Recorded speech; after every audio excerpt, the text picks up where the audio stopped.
दोस्तों ये बात तो तय है कि जापान के सामने कोई भी देश डेवलपमेंट के मामले में पानी भरता हुआ ही नजर आता है कि नहीं दोस्तों। कहा जाता है कि हम अभी 2020 में जी रहे हैं तो जापान 2050 में पहुंच चुका है। दोस्तों आज हम आपको जापान के बारे में कुछ ऐसी चीजें दिखाने वाले हैं जिन्हें देखने के बाद आपके पैरों तले जमीन न खिसक जाए तो आप कहिएगा। जी हाँ दोस्तों, आज की वीडियो बहुत स्पेशल होने वाली है, तो आपसे बस एक ही रिक्वेस्ट है कि आप इस वीडियो को अंत तक जरूर देखिएगा।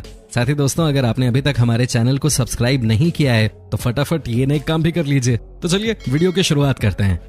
Rice paddy art. दोस्तों वाकई में जापान के लोगों की सोच कहां तक जाती है आप इसका अंदाजा भी नहीं लगा सकते।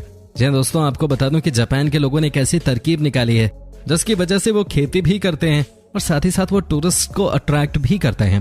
दोस्तों आपको जानकर हैरानी होगी, लेकिन दोस्तों ये देखिए यहाँ का नजारा। वाकई में दोस्तों क्या कोई सोच भी सकता है कि यहाँ धान की खेती हो रही है। दोस्तों इस फसल के बीच में इस तरह का डिजाइन तैयार करना जापान के लोगों के लिए आम बात है।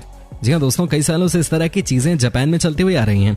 दोस्तों आपको बता दें कि इस तरह के कलरफुल खेत देखने के लिए हर साल जापान में लाखों की संख्या में लोग आते हैं।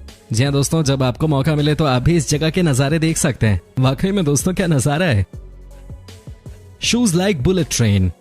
दोस्तों इस बात से तो कोई इनकार नहीं कर सकता कि जापान की पहचान बुलेट ट्रेन की वजह से भी होती है। जी हाँ दोस्तों, जब दुनिया के कई देशों में ट्रेन भी नहीं था तो जापान अपने देश में बुलेट ट्रेन चला रहा था। लेकिन दोस्तों क्या आप सोच भी सकते हैं कि अब इस देश में बुलेट ट्रेन जैसे ही जूते मिलने लगे हैं। जी हाँ दोस्तों, कहा जाता है कि इन जूतों को पहनकर आप भी बुलेट ट्रेन की तरह भागने लग जाते हैं।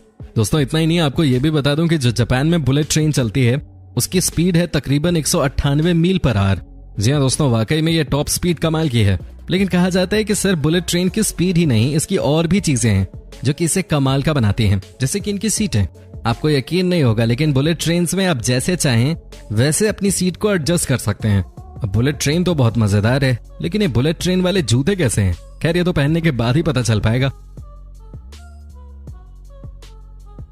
दोस्तों आपको बता दें कि जापान के लोगों में बहुत सारी अच्छी आदतें हैं। जापान के लोग बहुत टैलेंटेड होते हैं, इसमें कोई शक नहीं है। लेकिन दोस्तों एक बात जो जापान के लोगों की अच्छी नहीं है वो ये कि यहाँ के लोग हद से ज्यादा सिगरेट पीते हैं। जी हाँ दोस्तों, इतनी ज्यादा कि आप अंदाजा भी नहीं लगा सकते।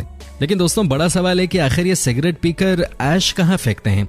क्या ये उसे सड़क पे फेंक देते हैं जैसे कि हमारे देश में? तो आपको बता दें कि जी नहीं, यहाँ ऐसा कुछ भी नहीं होता है। यहाँ के लोग अपने साथ ही एशट्रे लेकर चलते हैं।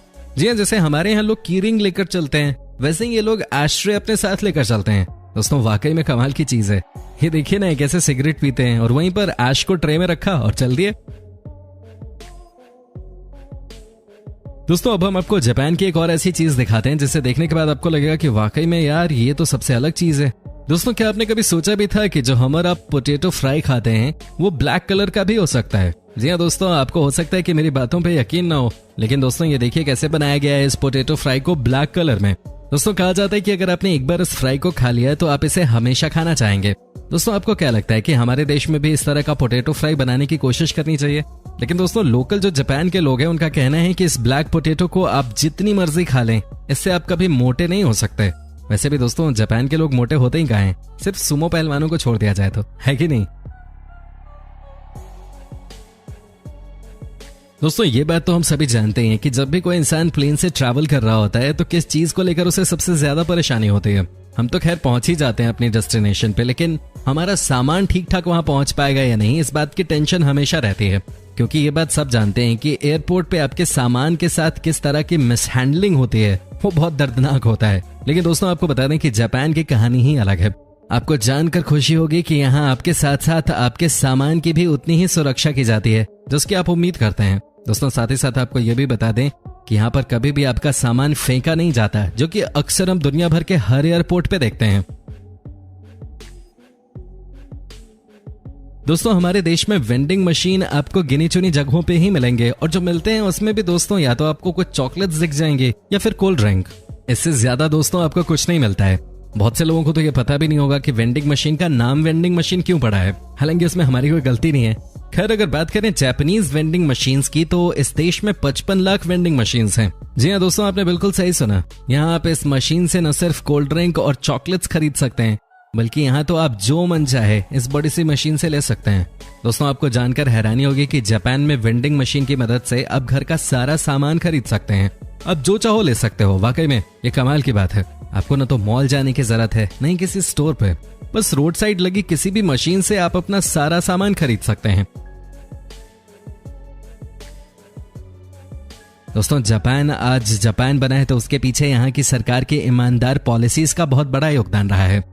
जी हाँ दोस्तों, क्या आप यकीन कर सकते हैं कि यहाँ आपको जो भी चीजें एडवर्टाइजमेंट में दिखाई जाती हैं वास्तव में वो आपको वैसी ही मिलती हैं जब आप उसे खरीदते हैं। दोस्तों यहाँ के बारे में एक बार बहुत मशहूर है कि अगर आप ईमानदारी से चलेंगे तो आपके पीछे ईमानदार लोगों की फौज खड़ी हो जाएगी। जी हाँ दोस्तों, तभी तो यहाँ के रेस्टोरेंट्स में भी आपको ठीक वैसा ही खाना सर्व किया जाता है जैसा वो यहाँ के मेन्यू में दिख रहा होता है। दोस्तों ये देखिए कैसे यहाँ पे लोगों को प्यार से खाना खिलाया जा रहा है। सबसे कमाल की बात तो यह है कि यहाँ पर खाने को सर्व करने के लिए किसी लड़के की जरूरत नहीं पड़ती। दोस्तों आपका खाना आपके पास खुद ब खुद चल के आता है। जी हाँ दोस्तों, ये देखिए ऐसा लगता है कि जैसे कोई ट्रेन चल रही हो। दोस्तों जापान में अगर आपने खाने के साथ छेड़छाड़ की तो फिर आपको जेल में डाला जा सकता है।